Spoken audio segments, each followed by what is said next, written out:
everyone, welcome back to another video. This is Nilofer Nile and this is video number 19 from the chapter Principles of Inheritance and Variation.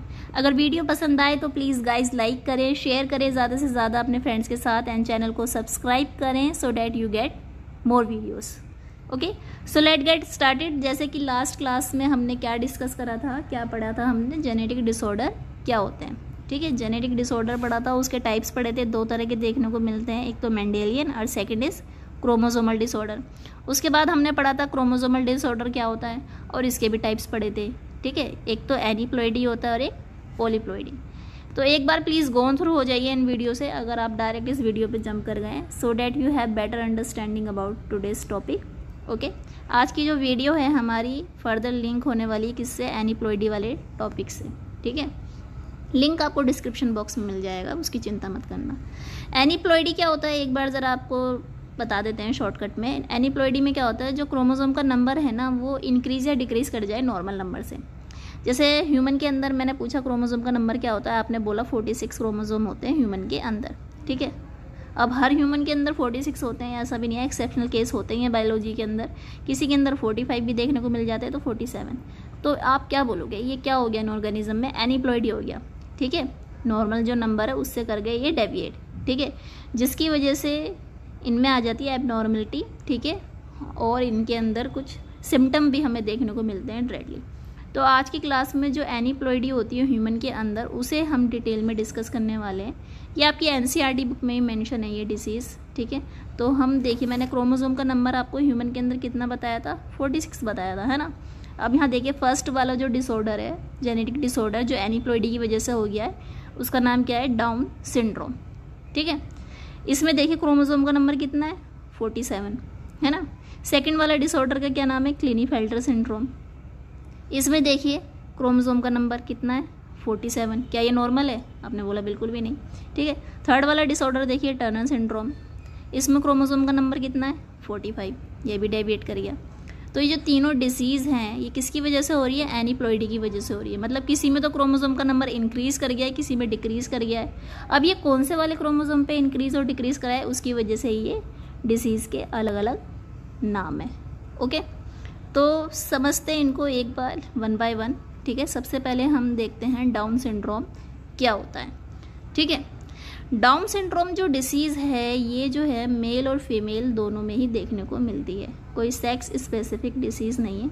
ज़रा आप एक बार chromosome के profile पे नज़र डालिए down syndrome वाले organism के. ठीक है, नॉर्मल ह्यूमन के अंदर क्या होता है, सब क्रोमोसोम पेयर के अंदर प्रेजेंट होते हैं, है ना. अभी भी पेयर में है, यहाँ पे भी पेयर में है, यहाँ पर भी पेयर में दिख रहे हैं. ठीक है, लेकिन 21st वाले को देखिए ज़रा. 21st वाला जो क्रोमोसोम है वो तो डबल फॉर्म में प्रेजेंट नहीं है, अपनी ट्रिपल फॉर्म में प्रेजेंट हुआ हुआ दिख रहा है ना. तो ये क्या हो गया, नॉर्मल जो नंबर होते हैं ऑटोसोम के वो कितने होने चाहिए, 44 होने चाहिए, है ना. 44 जो है नॉर्मल नंबर है ऑटोसोम का क्रोमोसोम के अंदर, लेकिन यहाँ तो एक एक्स्ट्रा आ गया जिसकी वजह से यहाँ पर जो क्रोमोसोम का नंबर है डाउन सिंड्रोम में वो कितना दिख रहा है ऑटोसोम का, हमें 45. ठीक है, सेक्स क्रोमोसोम का नंबर सही है, अगर फीमेल है तो वो XX होगा, मेल है तो XY होगा. ठीक है, तो गड़बड़ी कहाँ हुई, ऑटोसोम्स के अंदर हुई. ठीक है, ऑटोसोम्स का नंबर क्या हो जाता है डाउन सिंड्रोम में, चेंज.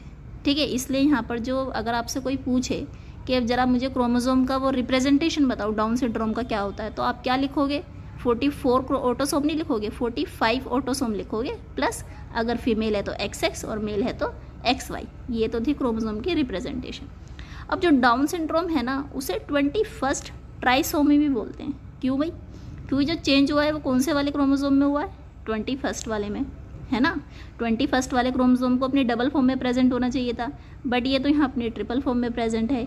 इसी वजह से डाउन सिंड्रोम को हम 21st ट्राइसोमी भी बोलते हैं, क्योंकि 21st वाला जो क्रोमोसोम है अपनी 3 रेप्लिका में प्रेजेंट है. अगर आपसे कोई पूछ लेना 21st ट्राइसोमी बताओ किसकी वजह से होती है तो मत समझ लेना वो डाउन सिंड्रोम की ही बात कर रहा है. ओके, फिर इसका नाम डाउन सिंड्रोम कैसे पड़ा, ये जो 21st ट्राइसोमी है ना ये किसने डिस्कवर करी थी, लैंगटन डाउन ने करी थी, उनका नाम था ये. ठीक है, उन्होंने डिस्कवर करी तो इस डिसीज़ का नाम भी क्या रख दिया, डाउन सिंड्रोम. 1866 में करी थी.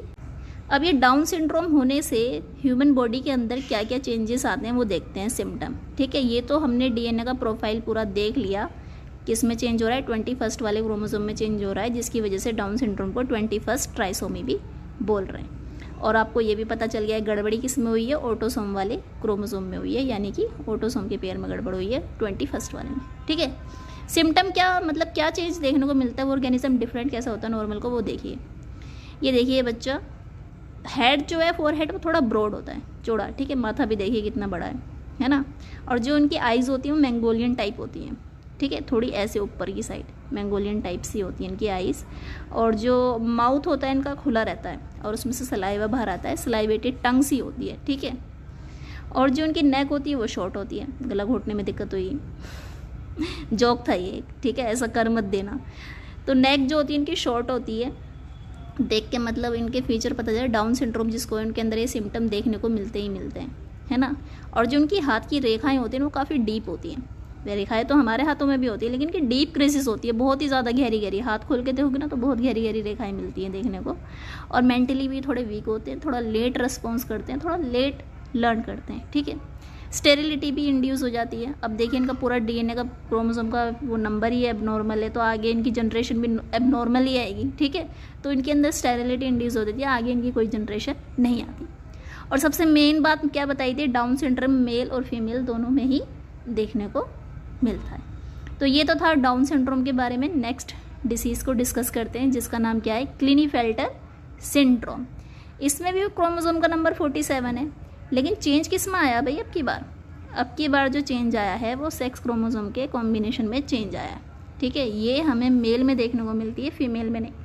ठीक है, मेल का जो सेक्स क्रोमोसोम का कॉम्बिनेशन है नॉर्मल वाला वो XY होना चाहिए था, लेकिन क्लिनीफेल्टर में क्या है, एक एक्स्ट्रा X इसके साथ आके जुड़ जाता है, जिसकी वजह से ये डिसीज़ हो जाती है। समझ में आया आपको? ठीक है, एक X एक्स्ट्रा होता है उनके पास, मेल के पास। ओके, तो ये तो था इनका क्रोमोसोम का प्रोफाइल। ऑटोसोम के नंबर तो बिल्कुल नॉर्मल होते हैं 44, लेकिन सेक्स क्रोमोसोम का जो कॉम्बिनेशन है वो थोड़ा गड़बड़ होता है। होना तो XY चाहिए था, लेकिन एक X एक्स्ट्रा आ जाता है तो XXY हो जाता है। ठीक है, in affected male 1 sex chromosome is extra and his karyotype. Karyotype क्या होता है उनका, 47 क्रोमोसोम होते हैं, जिसमें से 44 ऑटोसोम होते हैं और XXY होते हैं। अब इनके अंदर हमें चेंजेस, सिम्टम क्या देखने को मिलते हैं, इनका जो है ना फेमिनिज्म कैरेक्टर आ जाते हैं इनके अंदर ना, फेमिनिज्म कैरेक्टर हमें देखने को मिलते हैं। ठीक है, जैसे कि फीमेल सेकेंडरी सेक्स कैरेक्टर, जैसे कि ब्रेस्ट का डेवलपमेंट दिख जाता है, ब्रेस्ट टिश्यू डेवलप हो जाते हैं। ठीक है, जिसे हम क्या बोलते हैं, गाइनोकोमास्टिया। गाइनोकोमास्टिया मतलब development of breast tissue in males. ठीक है, ऐसे मेल्स के अंदर ब्रेस्ट टिश्यू का डेवलपमेंट शुरू हो जाता है, जिन्हें क्लिनीफेल्टर होता है। और जो उनके टेस्टिस होते हैं वो अंडर डेवलप होते हैं, डेवलप नहीं हो पाते ढंग से। ठीक है, एक्सटर्नल जेनेटेलिया वो भी रिड्यूस इन साइज होता है और इनफेंटाइल होता है, मतलब फंक्शनल नहीं होता। ठीक है, जिसकी वजह से अब इनके टेस्टिस ही अंडर डेवलप है तो गैमेट्स ही नहीं बनेंगे, तो स्टेरिलिटी भी इनके अंदर इंड्यूस हो जाती है। मेंटली भी वीक होते हैं, या फिर रिटार्डेड कह लीजिए, बात एक ही है। ठीक है, मेंटली भी थोड़ा वीक होते हैं, थोड़ा लेटर रिस्पॉन्स करते हैं। तो एक X की जो एक्स्ट्रा प्रेजेंस है, जिसकी वजह से उस मेल के अंदर फेमिनिज्म कैरेक्टर आ जाते हैं, ब्रेस्ट टिश्यू का डेवलपमेंट हो जाता है, और जो मेल के जो कैरेक्टर दिखने चाहिए थे, टेस्टिस वगैरह, वो अंडर डेवलप रहते हैं। ओके, तो ये भी मतलब एबनॉर्मलिटी रिड्यूस होती है और स्टेराइल होते हैं ये भी ऐसे ह्यूमन। ठीक है, जिनके अंदर ये डिसऑर्डर है। अनदर डिसऑर्डर ये हमें फीमेल के अंदर देखने को मिलता है। ठीक है, इसलिए मैंने यहाँ पे फीमेल का सिंबल इंडिकेट किया है। इसमें जो है ऑटोसोम का नंबर तो नॉर्मल ही है, 44 ही है। ठीक है, लेकिन जो सेक्स क्रोमोसोम का कॉम्बिनेशन है फीमेल के अंदर कितना होता है, सेक्स वाला जो होता है XX होता है। यहाँ पे तो खाली एक ही X प्रेजेंट है, दूसरी कॉपी तो गायब ही हो गई। एक ही X प्रेजेंट है, दूसरा वाला है ही नहीं, 0।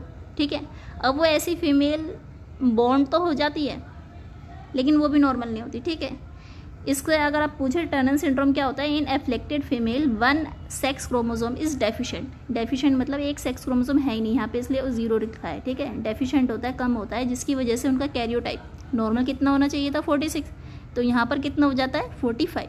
सिम्टम क्या देखने को मिलते हैं, इनके जो फीमेल्स होती हैं टर्नर सिंड्रोम से एफ्लिक्टेड, उनके ब्रेस्ट जो है अंडर डेवलप रहते हैं। ठीक है, और जो गोनाड्स है, गोनाड्स मतलब ओवरी, वो भी अंडर डेवलप रहते हैं, ढंग से डेवलप नहीं हो पाते।